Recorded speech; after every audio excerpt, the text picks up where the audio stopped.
भारत की सबसे लोकप्रिय ट्रेन वंदे भारत में कल जो कुछ भी हुआ वो बेहद चौंकाने वाला था।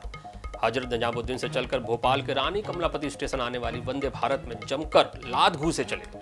आरोप लगे हैं बीजेपी के बबीना के विधायक राजेश सिंह पारीक्षा पर कि उनके समर्थकों ने वंदे भारत की एग्जीक्यूटिव क्लास में सफर कर रहे एक यात्री के साथ जमकर मारपीट की। इस यात्री का नाम है राज प्रकाश, भोपाल के रहने वाले हैं। अब सवाल ये खड़ा होता है कि मारपीट क्यों हुई। तो बात बस इतनी सी है कि विधायक राजेश सिंह अपनी पत्नी और बेटे के साथ वंदे भारत के एग्जीक्यूटिव कोच E2 में सफर कर रहे थे। राजेश सिंह के पास सीट नंबर 8 थी, लेकिन उनकी पत्नी और उनके बेटे के पास सीट नंबर 50 और सीट नंबर 51 थी। ठीक इनके बगल में एक सीट थी, सीट नंबर 49, और उस पर सफर कर रहे थे भोपाल निवासी राज प्रकाश। अब सीट अलग अलग हो जाने की वजह से विधायक राजेश सिंह ने राज प्रकाश से कहा कि वे अपनी सीट को उनकी सीट के साथ एक्सचेंज कर लें, बदल लें। लेकिन इस बात को लेकर दोनों के बीच जमकर विवाद हो गया और इसके बाद जब ट्रेन झांसी पहुंची तो विधायक पर यह आरोप लगे, और बेहद गंभीर आरोप लगे, कि उनके समर्थकों ने उस यात्री राज प्रकाश के साथ ट्रेन के अंदर घुसकर जमकर मारपीट की, जमकर लात घूसे चलाए। इतना मारा कि इस यात्री की नाक टूट गई, फ्रैक्चर हो गया। लहूलुहान इस यात्री के दृश्य, उसके फुटेज, उसके विजुअल इस समय पूरा भारत देख रहा है। इस पूरे घटनाक्रम के सामने आने के बाद विधायक राजेश सिंह की तरफ से एक पक्ष सामने आया, उनका एक वर्जन सामने आया। वो कैमरे के सामने तो नहीं आ रहे, लेकिन उनका एक वर्जन सामने आया कि उनके परिवार के साथ ये जो यात्री है राज प्रकाश, इन्होंने अभद्रता की। उन्होंने सीट एक्सचेंज करने के लिए अनुरोध किया, लेकिन उन्होंने सीट बदलने से इनकार कर दिया, और जिसके बाद उन्होंने उनके परिवार के साथ अभद्रता करना शुरू कर दिया। लेकिन सोचने वाली बात यह है कि इस समय जो विजुअल सामने है उसमें इस यात्री की पिटाई के विजुअल सामने है, लहूलुहान यात्री सामने है, उनकी फ्रैक्चर नाक, उनकी बुरी हालत पूरा भारत इस समय सोशल मीडिया के जरिए देख रहा है। तो ऐसे में विधायक का ये जो पक्ष है, ये जो वर्जन है, ये हजम नहीं होता है। जैसे ही मामला सोशल मीडिया पर साया हुआ, कांग्रेस पार्टी तुरंत एक्टिव हो गई। कांग्रेस के वरिष्ठ नेता पूर्व मंत्री मुकेश नायक ने बाकायदा एक ट्वीट किया, जिसमें इस पूरे घटनाक्रम को लेकर उन्होंने विस्तार से बताया, इन विधायक महोदय पर कार्रवाई की मांग की और इनके ऊपर दर्ज तमाम आपराधिक मामलों की जानकारी भी सोशल मीडिया पर उन्होंने जारी की। लेकिन जैसे ही मामला सोशल मीडिया पर साया हुआ, विधायक को लगा कि कहीं कुछ उनसे गलत हो गया, तो अपनी गलती को छुपाने के लिए उन्होंने एक और गलती की। जिस यात्री को मारा, जिस यात्री को पीटा, उसी के खिलाफ झांसी में मामला दर्ज करवा दिया। पिटे हुए यात्री, घायल यात्री ने भोपाल आकर विधायक के खिलाफ एक शिकायत भोपाल जीआरपी में दी है। ऐसे में अब सबसे बड़ा सवाल ये खड़ा होता है कि ये वंदे भारत ट्रेन है, high class train, high speed train, Bharat की महत्वाकांक्षी योजनाओं का प्रतिनिधित्व करने वाली ट्रेन, और ऐसी ट्रेन में जब ये मारपीट हो रही थी तो उस समय ट्रेन की सुरक्षा करने वाली आरपीएफ कहां थी? यदि इतनी लग्जरी ट्रेन में इस तरह की मारपीट की घटना हो जाती है तो फिर यात्री सुरक्षा के दावों पर सवाल तो खड़े होंगे, और सवाल खड़े होंगे भारतीय रेलवे पे। बीजेपी के विधायक ने जो कुछ भी किया, या बीजेपी के विधायक ने सत्ता के मद में, अहंकार में जो घटना को अंजाम दिया, जो आरोप उन पर लगे हैं, वो अपने आप में एक जांच का विषय है। लेकिन जांच तो भारतीय रेलवे की सुरक्षा के दावों पर भी होने चाहिए कि भारतीय रेलवे की सबसे लग्जरी ट्रेन, उसमें अगर इस तरह की घटना हो जाती है तो आम ट्रेनों में क्या हाल होता होगा, इस आप सोच सकते हैं। और आरपीएफ के ऊपर, भारतीय रेलवे पुलिस के ऊपर भी बहुत सवाल खड़े होते हैं कि आखिर यात्रियों की सुरक्षा किसके भरोसे रहे। जब वंदे भारत में यात्री सुरक्षित नहीं है तो आम ट्रेनों में यात्रियों की सुरक्षा कौन करेगा? इस पूरे मामले पर मुखर होकर आवाज उठाने वाले कांग्रेस के वरिष्ठ नेता पूर्व मंत्री मुकेश नायक इस समय हमारे साथ मौजूद हैं। उनके साथ बात करके हम ये जानने की कोशिश करेंगे कि क्या राजनीतिक रसूख दिमाग पर इतना हावी हो जाता है कि वे नेतागिरी छोड़कर गुंडागर्दी पर उतर आते हैं, या फिर इस तस्वीर का कोई दूसरा पहलू है।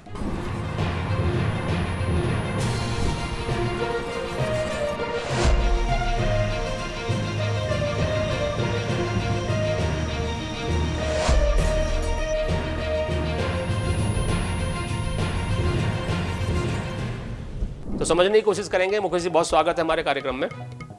सबसे पहले इस मुद्दे को आप ही ने उठाया और बहुत ही जोरदार तरीके से उठाया। सबसे पहले आपकी प्रतिक्रिया जानना चाहेंगे कि किसकी गलती आपको यहाँ पर नजर आती है? मुझे तो जो उस कोच में, वंदे मातरम कोच में जो लोग बैठे हुए थे, जी उन्होंने जो सूचना दी, मैंने उसको सोशल मीडिया पर शेयर किया। जी ये विधायक जी बैठे हुए थे और 49 नंबर की सीट पर वो महानुभाव बैठे थे जिनको रक्त रंजित आप दिखा रहे हैं। जी वो विंडो सीट थी और विधायक जी ने कहा वो सीट उन्हें दे दें। जी तो उन्होंने कहा कि मेरे घुटनों में तकलीफ है, इसमें लेग स्पेस ज्यादा है, जी इसलिए मुझे ये सीट नहीं देना है और मैंने ये सीट मेरे टिकट पे है। जी यहाँ बात खत्म हो जानी थी। जी लेकिन विधायक जी को तो लगता है कि कोई भी सीट जो है उनका विशेष अधिकार है जी और इसको लेकर जिद्दोजहद हुई जी और उन्होंने जब सीट नहीं दी तो विधायक जी झांसी में उतरे जी और उतरने के पहले अपने समर्थकों को उनके गनमैन ने फोन कर दिया जी और 20-25 उनके समर्थक जब ट्रेन झांसी में रुकी तो आंधी की तरह घुसे जी और इनसे बहुत निर्ममता से मारपीट शुरू कर दी। जी और यही नहीं बात खत्म हुई, जब वो मारपीट के चले गए तो विधायक जी दोबारा उस डिब्बे में लौटे जी और लोगों से पूछने लगे इनके साथ एक और आदमी था, वो कहाँ है। जी यानी तो ये साफ साफ गुंडागिर्दी का मामला है और ये वन साइडेड गुंडागिर्दी का मामला है। जी मेरे पास फोन नंबर है उसी बोगी में उनके आजू बाजू बैठे लोगों के, जी आप अभी फोन लगा लो और उनसे पूछ लो जिन महाशय की पिटाई हुई है, जी इन्होंने तो कोई प्रतिरोध किसी भी प्रकार का किया ही नहीं। अच्छा उन्होंने सिर्फ ये कहा कि मैं अपनी सीट नहीं दूंगा क्योंकि मुझे बैठने के लिए ज्यादा सुविधाजनक है, मेरे घुटनों में तकलीफ है। जी जी तो मुकेश जी, इस पूरे मामले को लेकर हमने कोशिश की कि जो जिन पर आरोप लग रहे हैं बीजेपी विधायक पर, बबीना विधायक पर, उनका पक्ष सामने आए, उनकी बात भी सामने आए, लेकिन उन्होंने मीडिया से लगभग दूरी बना ली है और ऐसा लग रहा है कि कहीं ना कहीं वो इस मामले में फंस गए हैं, इसलिए वो मीडिया का सामना करने से बच रहे हैं।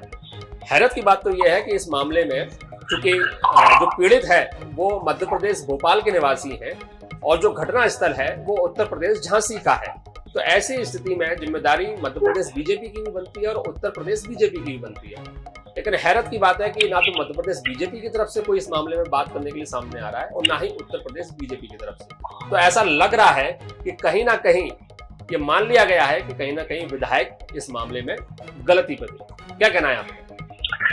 मुझे उनके पास कहने के लिए कुछ है ही नहीं जी। हाँ, और उन्होंने तो जो वहाँ रिपोर्ट की है झांसी में, केवल फेस शेविंग के लिए की है। जब उन्हें पता लगा कि नाक से, मुंह से, कान से खून बह रहा है, ज्यादा मारपीट कर दी है, तो उन्हें लगा कि अब एक रिपोर्ट कर देना चाहिए है और कुछ न कुछ बहाना बनाना चाहिए कि मारपीट किन कारणों से हुई है। तो बहुत दुर्भाग्यजनक है कि इतने जिम्मेदार व्यक्ति, जनप्रतिनिधि जब इस तरह से असत्य कथन करते हैं और चलते फिरते जिससे कोई परिचय नहीं है, जिसको जानते नहीं है, उससे इस तरह का व्यवहार, मारपीट करते हैं, तो ये तो बहुत अमानवीय है। और कौन ऐसे लोगों को विधायक बना देता है और कैसी ये डेमोक्रेसी और कैसे ये लोग हैं ये जो ऐसे लोगों को विधायक बना देते हैं। जो यात्री गाड़ी में बैठे थे, मुझे करीब 9:15 पौने 9 बजे के आसपास, मुझे एग्जैक्ट टाइम याद नहीं है जी, एक फोन आया और एक वीडियो आया जी, और उस व्यक्ति का नाम है आयुष जी, और मैंने उसका फोन नंबर भी मीडिया के लोगों को शेयर किया था। जी जी, उन्होंने मुझे पूरा वृतांत बताया जी, और कहा कि ये एग्जीक्यूटिव क्लास है, उसमें यात्रियों की सेफ्टी रेलवे डिपार्टमेंट की जिम्मेदारी है, रेलवे पुलिस की जिम्मेदारी है। बिल्कुल। एक भी पुलिस वाला वहां नहीं, खुलेआम मारपीट हो रही, गाड़ी एक जंक्शन पर खड़ी हुई है, जंक्शन पर कितनी पुलिस तैनात रहती है आपको खुद पता है। और मारपीट करने के बाद जब सब चले गए तो दोबारा विधायक जी फिर उस कोच में लौटे जी जी, और वहां धमकाते हुए बोले कि इनके साथ जो दूसरा आदमी था वो कहाँ है। सबसे ज्यादा तो दुर्भाग्यजनक ये बात लगी जी। अच्छा, दिलचस्प बात ये भी है कि आपने जो पोस्ट की है ट्वीट पर, एक्स पर जाके जो आपने पोस्ट की है, उसमें बाकायदा एक विधायक महोदय के ऊपर जितने मामले दर्ज हैं उसका भी जिक्र आपने किया है। मैं चाहूंगा कि हमारे दर्शकों के लिए एक बार आप उस मामले पर भी अपनी बात रखें। जैसे ही उन विधायकों का इस तरह का आचरण मेरे संज्ञान में आया तो मैंने गूगल पर उन्होंने विधानसभा चुनाव लड़ते समय जो इन्फॉर्मेशन दी है निर्वाचन आयोग को, उसके फॉर्म को मैंने कंसल्ट किया गूगल पर। तो मुझे ये उनके आपराधिक कितने प्रकरण मुझे उस पर उन्होंने जो स्वयं निर्वाचन आयोग को लिख कर दिए अपने फॉर्म भरते समय, तो वही मैंने शेयर कर दिया सोशल मीडिया के ऊपर कि इनकी तो प्रवृत्ति ही ऐसी है, प्रकृति ही ऐसी है इनकी तो। जी मुकेश जी, थोड़ा सा एक मामले पर और प्रकाश डालिए, क्योंकि जो विधायक की तरफ से जो पक्ष आया है कि उनकी पत्नी के साथ और उनके बेटे के साथ इन्होंने, ये जो यात्री हैं जो इस समय घायल अवस्था में दिखाई दे रहे हैं हमारे दर्शकों को, इन्होंने किसी भी तरह की अभद्रता की है। क्या उनके इस आरोप में कोई सच्चाई है? क्या इन आरोपों की भी पड़ताल करने की आपने कोशिश की? ऐसा हुआ है क्या? ये उनका और घिनौना रूप है विधायक जी का। ये और भी क्या काम कर रहे हैं। आप उन बुजुर्ग जी को देख लो, उनकी शक्ल देख लो, आपको ऐसे लगते हैं क्या? बेचारे बेचारे रक्त रंजित हैं, अपना खून साफ कर रहे हैं चेहरे का, नाक का, उनकी नाक में फ्रैक्चर हुई है। वो दिख रहा है, बात सही है आपकी कि, लेकिन आरोप लगाने वाले तमाम तरह के आरोप लगाते हैं तो हमारा फर्ज बनता है। अरे वहाँ डिब्बे में जो लोग बैठे हैं, जो गाड़ी में उनके आजू बाजू लोग बैठे हैं, वो बता रहे हैं सब जानकारी। भैया उनके नंबर मैं आपको शेयर कर देता हूँ, पूछ लो आप। नहीं, आपकी जानकारी पे हमें पता ही कोई संदेह नहीं, तो आप बोल रहे हैं। मैं आपको पता है कि मैं कभी भी इस तरह की किसी व्यक्ति केंद्रित बात नहीं करता हूँ, और मुझे अगर विधायक जी की छवि बिगड़ेगी तो मुझे क्या भगा आएगा, मुझे क्या लेना देना है। सही बात है, मैं तो वो जो घटना हुई है उसकी पूरी जानकारी मैं दे रहा हूँ आपको। तो ऐसे में मुकेश जी, जो सवाल आपने उठाया है सोशल मीडिया पे, वो सवाल अपनी जगह बहुत मौजूद है और बहुत वाजिब भी है कि वंदे भारत जैसी high class train, high speed train, luxury train, उस ट्रेन में इस तरह की घटना हो जाती है। आखिरकार वो रेलवे पुलिस कहाँ है, आरपीएफ कहाँ है? यदि वंदे भारत जैसी ट्रेन में इस तरह की घटना हो सकती है तो किसी भी आम ट्रेन में तो पता नहीं क्या कुछ नहीं हो सकता। तो ये तो पूरे भारतीय रेलवे के लिए सोचने प्रश्न है, चिंता का विषय है। तो क्या आप रेल मंत्री को इस बारे में अवगत कराएंगे, उनसे बात करेंगे, उनको पत्राचार करेंगे? मैंने ये ट्वीट रेलवे मिनिस्टर को, केंद्रीय गृह मंत्री को, उत्तर प्रदेश के मुख्यमंत्री को भी अपना ये ट्वीट भेजा है जी। और यही कारण है कि विधायक जी मुंह छुपाते फिर रहे हैं और सामने आकर सही बात नहीं कर रहे, क्योंकि उनके पास कहने के लिए कुछ है ही नहीं जी। अमूमन भारतीय रेल के द्वारा यह दावा किया जाता है कि लगातार कई सुधारात्मक कदम उठाए जाते हैं नागरिकों की सुरक्षा की, यात्रियों की सुरक्षा की और रेलवे की संपत्ति की सुरक्षा की। लेकिन ये घटना सिर्फ चलती ट्रेन में नहीं हुई, बल्कि झांसी बहुत बड़ा जंक्शन है, वहां पर गाड़ी रुकती है, विधायक के तमाम समर्थक ट्रेन के अंदर दाखिल होते हैं और यात्री के साथ मारपीट करते हैं और उसका वीडियो बनता है। दूसरे यात्री उसका वीडियो बनाते हैं और उसको सोशल मीडिया पे साझा करते हैं। तो जाहिर तौर पे जब एक खड़ी ट्रेन में, एक झांसी जैसे बड़े जंक्शन में इस तरह की घटना हो जाती है तो आप सुरक्षा के दावों पर कितना यकीन किया? आप कल्पना नहीं कर सकते। जब मैंने ट्वीट किया इसको तो 5 मिनट के अंदर उस कोच में बैठे 8 से 10 लोगों के पास वो पहुंच चुका था और आपस में सबने एक दूसरे को दिखाया। इतनी तेजी से सूचना फैलती है आज के युग में। 5 से 10 लोगों ने उसको बताया, जिसने मुझे वीडियो दिया था कि देखो ये ट्वीट आया है। अच्छा मुकेश जी, जब ये घटना हुई तो उसके बाद विधायक अपने परिवार के साथ वहीं झांसी में उतर गए और ये जो घायल यात्री है ये भोपाल तक इसी हालत में आए, कोई इनको किसी तरह ये इतने डरे हुए थे ये भोपाल तक आने में कि ये किसी से कुछ बताने तैयार नहीं थे, इतने सदमे में थे। जिस जो शरीफ आदमी है, जिसके ऊपर एक भी FIR कभी ना हुई हो, जिसका कभी किसी से विवाद ना हुआ हो, अचानक 20-25 लोग उसको मारने लगे आके, तो उसकी क्या हालत होगी बताइए आप। क्या आपने खुद भी इन यात्री से, जो घायल यात्री है, उनसे बात करने की कोशिश की? ये किसी से बात नहीं कर रहे थे। मैंने जिनका फोन आया मेरे पास, मैंने उनसे रिक्वेस्ट किया कि आप उनसे हमारी बात कराते, लेकिन उन्होंने इतना साहस किया कि FIR करी। शिकायत दर्ज कराई गई है भोपाल में विधायक के खिलाफ? मुझे लगता है कि शिकायत दर्ज कराई होगी उन्होंने, मेरा ये अनुमान है। खबर तो आई है कि भोपाल में जाके कराई होगी उन्होंने, क्योंकि उनके नाक में फ्रैक्चर है, ज्यादा चोट लगी है उनको। जी यात्री के बारे में कुछ जानकारी है? क्या करते हैं, कहाँ रहते हैं? नहीं, मुझे बिल्कुल कोई जानकारी नहीं है जी। मेरा इनसे परिचय भी नहीं है जी। तो अब कुल मिलाकर, क्योंकि कांग्रेस पार्टी जो है और आपके द्वारा जब ये मुद्दा उठा दिया गया है, और ये मुद्दा केवल मध्य प्रदेश तक सीमित नहीं है, मध्य प्रदेश उत्तर प्रदेश दोनों का मामला बन जाता है। ऐसी स्थिति में कांग्रेस पार्टी अब इस मसले को लेके आगे क्या एक्शन ले सकती है? क्या आप इस मामले में कुछ बड़े पैमाने पर, बड़े मंच पर इस मुद्दे को उठा सकते हैं?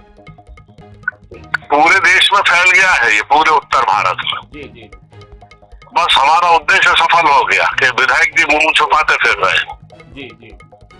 क्योंकि हमारा प्रतिपक्ष में होने के नाते हमारा ये काम है कि हम लोगों की मदद करें, हम सरकार की जन विरोधी नीतियों को उजागर करें। जब विधायक जैसे रिस्पॉन्सिबल लोग इस तरह का आचरण कर रहे हैं, तो आप सोचिए मतलब क्या हाल होगा इन राज्यों का। जी, मैं एक मानसिकता समझना चाहता हूँ। आप बहुत वरिष्ठ राजनेता रहे हैं, पूर्व मंत्री हैं, कांग्रेस के लिए आपने लंबे समय तक काम किया है। क्या सत्ता का गुरूर दिमाग पे इतना हावी हो जाता है, वो भूल जाता है? वो तो अपनी पत्नी बेटे के साथ व्यवहार तो उनको अच्छा रखना चाहिए था, और गुंडे बुला के, अपने समर्थक बुला के मारपीट कर जाते हैं। मतलब किस सोच के साथ, किस जमाने में जी रहे हैं? उन्हें क्या लगा कि ये चीजें साया नहीं होंगी, दुनिया में जाएंगी नहीं? एक रामायण में लिखा है ना, प्रभुता पाए काहे मद नहीं जी। ये सत्ता का मद है जी, जो सिर चढ़कर बोल रहा है जी। ये सत्ता की मूर्छा और बेहोशी है जी, जिससे आदमी ने अपने मूल स्वरूप को खो दिया है। अपने आसपास के लोगों को दुनिया समझने लगा है, अपने आसपास के लोगों की आंखों से देखने लगा है, उन्हीं के कानों से सुनने लगा है, उन्हीं के मुंह से बोलने लगा है। ये इनको अभी ये ज्ञान ही नहीं है कि ये कितनी बड़ी जिम्मेदारी है। लोगों ने कितना विश्वास किया है आपके ऊपर, आपको कैसे गंभीर दायित्व निभाने हैं। लोगों की पूजा करने की बजाय जनप्रतिनिधि उनको मार रहा है। बताइए आप, ये कैसा सत्ता का मद है, जहाँ पर जन सेवक जनता की सेवा करने की बजाय जनता में जूते मार रहा है, और ना सिर्फ मार रहा है, इस कदर मार रहा है कि अगले की नाक ही फ्रैक्चर। लहू लुहान वो यात्री पूरी दुनिया के सामने दिखाई दे रहा है। बहुत शुक्रिया मुकेश जी, आपने अपना हमारे दर्शकों को दिया और इतनी महत्वपूर्ण जानकारी से हमारे दर्शकों को अवगत कराया। कुल मिलाकर आज की राजनीति का ये स्तर बताता है कि किस तरह से राजनेता अपने अहंकार में, अपनी सत्ता के मद में इतने अंधे हो गए हैं। उन्हें इतना भी दिखाई नहीं दे रहा है कि वो जनप्रतिनिधि हैं, वो जनता के सेवक हैं। उनका काम है जनता की सेवा करना, ना कि जनता के साथ मारपीट करना। और बड़ा सवाल भारतीय रेलवे के लिए भी है कि वंदे भारत जैसी नंबर 1 ट्रेन, मतलब वंदे भारत हमारे देश की, हमारे भारत की एक शान है, हमारे भारत का एक मान है। और उस वंदे भारत में और उसके एग्जीक्यूटिव क्लास में, उसके एग्जीक्यूटिव कोच में इस तरह की मारपीट होती है।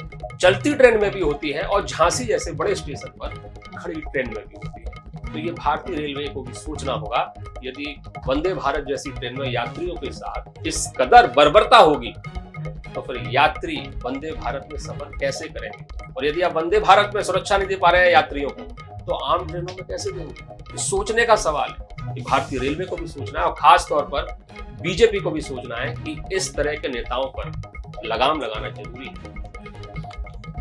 पचमढ़ी में 3 दिन तक बैठे थे बीजेपी के, वो मध्य प्रदेश के बीजेपी के नेताओं के लिए थी, ये उत्तर प्रदेश बीजेपी के नेता हैं। उत्तर प्रदेश बीजेपी बबीना से विधायक है, और जिस तरह की हरकत इन्होंने की है और जिस तरह के आरोप इन पर लगे बेहद गंभीर है। और उत्तर प्रदेश की सरकार को इन्हें लेकर, उत्तर प्रदेश की बीजेपी को इन्हें लेकर सोचना होगा, तो कोई कार्रवाई करके नजीर पेश करने होगी कि आगे से इस तरह की हरकत ना की जाए। नमस्कार।